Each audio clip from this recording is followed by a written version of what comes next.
بسم الله الرحمن الرحيم السلام عليكم ورحمة الله وبركاته የዛሬው መልእክቴም ደግሞ በተለይ ቲክቶክ እና ፌስቡክ መሰል ፕላትፎርሞች ላይ ያላችሁ ወንድምና እህቶችን ይመለከታልና ስሙኝ እስቲ አንዴ።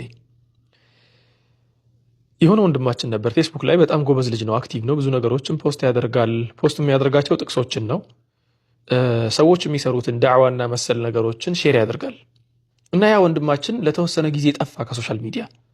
ለምን ጠፋህ ብዬ ፈልጌው ሄጄ ያናገርኩት። አውቃለሁ በፊትም እናወራ ነበርና ሰላም አለይኩም ወአለይኩም ሰላም፣ ለምንድን ነው ከሶሻል ሚዲያ የጠፋኸው አልኩት። ወንድሜ ሙዓዝ አለኝ፣ እኔ በልጅነት አባት እናቴ ቁርአን አላስተማሩኝም። አሁን ራሴና አድጌ ራሴን ካወቅኩ በኋላ ደግሞ በተቻለኝ አቅም አንተም እንደምታውቀው ነገራቶችን ሼር አደርጋለሁ እንጂ ለራሴ ፖስት የማደርገውን ጥቅስ ራሱ ተርጉሜ ነው የማመጣው። እና ቁጭ ብዬ ራሴን ስመለከት ሰዎች የሚናገሩትን ነገር ሼር ማድረግ እንጂ ራሴ መናገር አልችልም፣ እውቀት የለኝም። ስለዚህ ለምን ወደ እውቀት መፈለግ አልገባም ብዬ ቁርአን መማር ጀመርኩ አለኝ። የዛሬ 2 ዓመት ቁርአን መማር ጀምሬ ድፍን 2 ዓመት ስማር ቁርአን ሳነብ እንትን ስል መርከዝ ሄጄ ስማር 5 ጁዝ ብቻ ተማርኩኝ አለ። እንዴ 2 ዓመት ሙሉ ተምሬ 5 ጁዝ ብቻ፣ እንዴት 5 ጁዝ ብቻ 2 ዓመት ሙሉ ይፈጅብኛል ብዬ ተገረምኩና ቆይ እስቲ ከሶሻል ሚዲያ ራቅ ብዬ ልመልከት ብዬ ሶሻል ሚዲያ ሙሉ በሙሉ እርግፍ አድርጌ ትቼ ለሶሻል ሚዲያ ማውለውን ጊዜ በአጠቃላይ ወደ ቁርአን ትምህርት መለስኩት አለ። አላህ ምስክሬ ነው፣ በአንድ ወር 25ቱን ጁዝ ختمኩኛል። አስባችሁታል? 2 ዓመት ሙሉ ሲማር የነበረውን 5 ጁዝ ብቻ የተማረውን ነገር በአንድ ወር ውስጥ በ2 ዓመት ኢንጃዝ ያላደረገውን ነገር አደረገ። ተገረምኩ አለኝ። خلاص በጣም ተደነቅኩ። እንዴት እንዴ ለካ መጀመሪያም ስማርትነስ አጥቼ የሆነ ነገሮችን የሚይዝበት አእምሮ አጥቼ አልነበረም፣ ጊዜ አልሰጠሁትም። የሰጠሁትም ጊዜ ምንድነው የሚባለው ቅንጭብጭብ አድርጌ ከዚህም እያልኩ ነው ጊዜ እየቆጠብኩ የምሰጠው እንጂ ተገቢውን ጊዜ ለቁርአን አለመስጠቴ ነበር አለና ያ ልጅ ሐታ ይሄንን የኔን ታሪክ አለኝ ወላሂ ለሰዎች ብታስተምረው ራሱ ደስ ይለኛል። ብዙ ወንድሞቼና እህቶቼ ሶሻል ሚዲያ ላይ ሲቆዩ ዳዕዋን ሲከታተሉ ዳዕዋ የሚያደርጉ ኡስታዞችን ሲሰሙ የተማሩ ያወቁ ይመስላቸዋል። እኔ ደግሞ አሁን ገና ገባኝ ነገሩና በተቀሩት እነኚህ 6 እና 5 ወራቶች ደግሞ ሌላ ኪታብ ጀምሬ አልহামዱሊላሂ ረቢል ዓለሚን ኡሱል ሰላሳን ጨርሻለሁ፣ ኪታቡ ተውሂድን አሁን እየተማርኩ ነው ብሎ አስደመመኝ ማለት ነው። ለእናንተም ልናገር የመጣሁት ይሄንን ነው። ሶሻል ሚዲያ የሚባለው ነገር ቲክቶክ፣ ፌስቡክ መሰል ነገሮች በአጠቃላይ አልጎሪዝማቸው የተሰሩበት አሰራራቸው እንኳ ብትመለከቱ አሰራራቸው ስክሮል ልታደርጉ ነው። በቃ ስክሮል እያደረጋችሁ የሚያስቀውን የሚያዝናናውን የእናንተን ዶፓሚን በደንብ አድርጎ ከፍ ማድረግ የሚችል መመንጨቱን ከፍ ማድረግ የሚችልን ነገር እየተመለከታችሁ ረጅም ሰዓታት በዚህ ሞባይል ኮንትሮል ተደርጋችሁ እንድትቆዩ ነው የሚሰራው። ሲሰራ ራሱ ላይቭ ትገባላችሁ ለመስማት። ስትገቡ የሆነ ኡስታዝ ላይቭ እያስተላለፈ ነው፣ ንጽጽር ላይ ነው። ንጽጽር ደግሞ በነገራችን ላይ ነው ደስ የሚል ነገር አለ። የሆነ የሰው ልጅ እንትን ይወዳል፣ ግብግብ ይወዳልና መከራከርን የሆነ መፋለምን ይወዳልና ንጽጽሩን ምሽቱን ሙሉ ስትሰሙ አድራችሁ እከሌ እኮ በጣም ጎበዝ ነው የሚለውን ነገር ብቻ ነው ይዛችሁ የምትመለሱት። ይሄንን ታውቃላችሁ። ዳዕዋ የሚደረገውን ነገር ሰምታችሁ መጨረሻ የምትወጡት የሆነችን ትንሽ ኮንሰፕት ብቻ ይዛችሁ ነው የምትወጡት እንጂ ዒልም ተደርጎ ለሰው መናገር የምትችሉትን ነገር ይዛችሁ አትወጡም። ከመቶ ሰው አንድ ሰው የሚጠቅመውን ትልቅ ዕውቀት ቀስሞ አይወጣም ከላይቭ ቪዲዮዎች ማለት ነው። ወላኪን እዚሁ ሶሻል ሚዲያ ላይ ቴሌግራም እና ዙም ላይ የሚማሩ ቁጭ ብለው ትምህርት የሚማሩ ልጆች ግን አሉ። እኔም አውቃቸው ልጆች አሉ።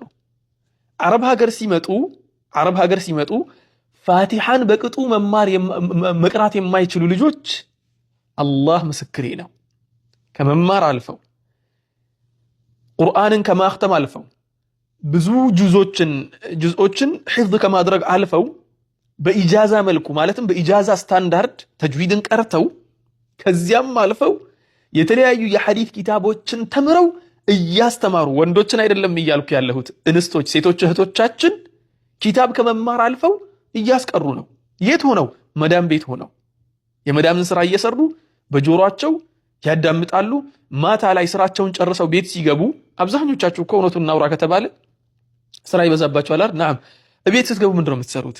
ቤት ስትገቡ በቃ ቁጭ ብላችሁ ቲክቶክ ላይ የሚተላለፈውን ነገር መመልከት፣ እከሌ እኮ ዛሬ እኮ ለእከሌ እንዲህ ብሎ መለሰለት፣ እከሌ እኮ እንዲህ አለው እንጂ ያንን እዚያ ጋር የምታባክኑትን ጊዜ ወደ ዕውቀት ጊዜ መልሳችሁ በቴሌግራም በዙም መሰል ነገሮች ዕውቀትን የምትቀስሙ ከሆነ ልክ አሁን እንደነገርኳችሁ ሴቶች እህቶቻችን ቁርአን የማትማሩበት አንዳችን ምክንያት የለም። በዒልም የማታድጉበት ለራሳችሁ ተምራችሁ ሌሎችን የማታስተምሩበት አንዳችን ምክንያት የለም ማለት ነው። ስለዚህ አሁን 5 ነጥቦችን ብቻ ላንሳላችሁ ከዚህ ጉዳይ ጋር ተያይዞ። የመጀመሪያውና ትልቁ ነጥብ ሶሻል ሚዲያ የሚባለው ነገር ሁሉም ሰው በሩን ከፍቶ የሚያወራበት ትልቅ ሜዳ ነው። ሁሉም ሰው ይሄም መጥቶ ስለ ኢኮኖሚ፣ ይሄም መጥቶ ስለ ፖለቲካ፣ ይሄም መጥቶ ስለ ዲን፣ ይሄም መጥቶ ስለ እንትን፣ ይሄ ስለ ሐዲስ፣ ይሄ ስለ ኡሱል፣ ይሄ ስለ ፊቅህ፣ ሁሉም መጥቶ በሩን ከፍቶ ይናገራል። ሚል ለማንቀባፍ ሙከለመ ያበተኒ ይባላል። 2 እግር አለኝ ተብሎ 2 ዛፍ አይወጣም። ምክንያቱ ውስጥ ይባል ዛፉ ንፋስ መጥቶ ዛፉን ካወዛወዘው መሰንጠቅ ሊመጣ ይችላል። خلاص ለሁለት ነው የምትተራተረው። 2 እግር አለኝ ተብሎ 2 ዛፍ ላይ አይወጣም። ሶሻል ሚዲያ አለኝና ሁሉንም ዳዕዋ የሚያስተላልፈውንም ዕልም የሚሰጠውንም ሁሉንም እየሰማው ሲሄድ ተጠቃሚ አልሆንም። አበደን አልጠቀምም። ምንድነው የምሆነው ግን ሙባዕሰር ነው የምሆነው። የሆነ ነገር ሰማለው የሆነ ያወኩም ይመስለኛል ግን አላውቅም። ተግባባ? እንደዚያ ነው የምትሆኑት። ስለዚህ ወንድሞቼና እህቶቼ ዒልምን የምታገኙት እንዲህ ካለ ነገር አይደለም። ዒልምን መሬት ላይ ወረድ ተብሎ ነው የምትማሩት።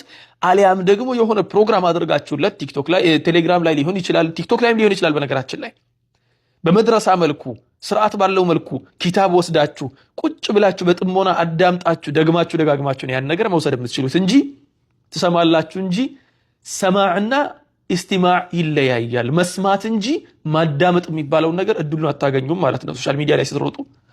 ሁለተኛው ማነሳላችሁ ነጥብ ደግሞ አሁን ያነሳሁትን ነጥብ ላስረግጥላችሁ። መስማትና ማዳመጥ ይለያያል። የመጀመሪያው ምንድነው ያልኩት? ብዙ በሮች ናቸው የሚከፈቱት።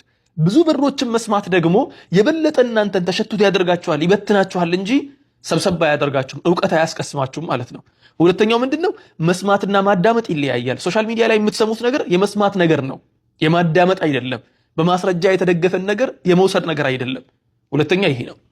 ሶስተኛ ላይ ማነሳላችሁ ነጥብ ደግሞ መሰላችሁ ሶሻል ሚዲያ የሚባለው ነገር በራሱ የተፈጠረው ብዙ ሰዓት እናንተ ስክሪኑ ላይ ፎከስ አድርጋችሁ እያያችሁ እንድትፈጁ ነው እንጂ ዕውቀት ቀስማችሁ የሆነ ነገር ላይ በጥሞና እንትን ብላችሁ እንትን እንድታደርጉት አይደለም። ይሄንን ነገር ማወቅ አለብን። ሶስተኛው ነጥብ ፕሊስ እንወቅ።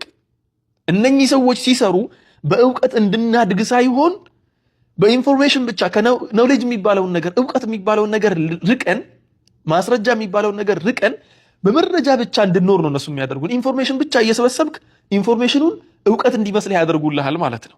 ተግባባን? ኢንፎርሜሽን ደግሞ ኖሌጅ ሊሆን አይችልም። መረጃ ማስረጃ ሊሆን አይችልም። ዕውቀት ሊሆን አይችልም። ስለዚህ ማስረጃና መረጃን ለይተን አውቀን ከመረጃ ይልቅ ለማስረጃ ቦታ እንስጥ። ማስረጃዎችን ዕውቀቶችን ለመማር ጊዜያችንን እንትን እናደርግላችኋለሁ። አራተኛው ነጥብ ደግሞ ምንድነው?